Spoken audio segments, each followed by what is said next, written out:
and fear.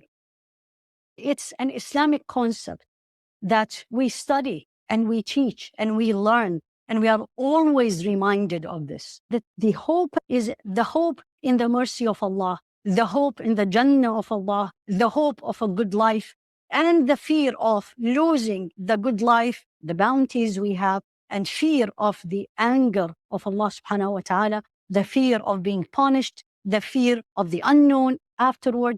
So all these, and how we're going to balance it.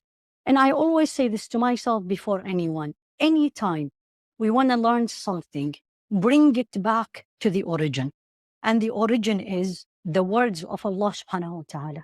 In any situation you go through, go back to the origin. There is a famous Sahabi, and Allah knows, I think it's Abdullah ibn Mas'ud, who used to say that there is no issue, no dilemma, no question in this life, but I found the answer in the Quran.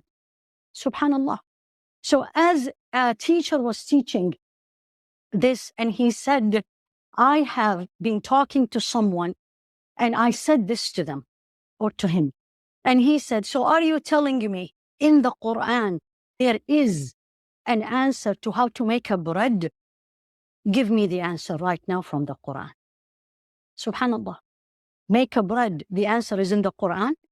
Give me the answer. So the man said, just a second. And he left. Came after 2 minutes, 5 minutes. And he gave him the recipe. And he said, but the recipe is not in the Quran. He said, no, the recipe is not in the Quran. But I brought you the answer from the Quran. And he said, how is that? He said, Allah subhanahu wa ta'ala in the Quran said the following.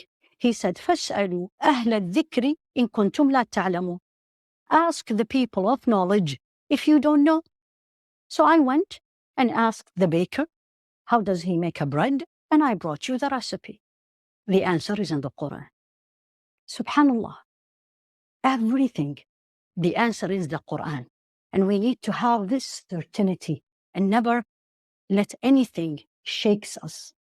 So hope and fear, and this is how we're going to go through it. We're going to go through the Quran and what's the best of the creation. Our Rasul alayhi salatu wasalam taught us, and let's see how we will live in this day and age in it.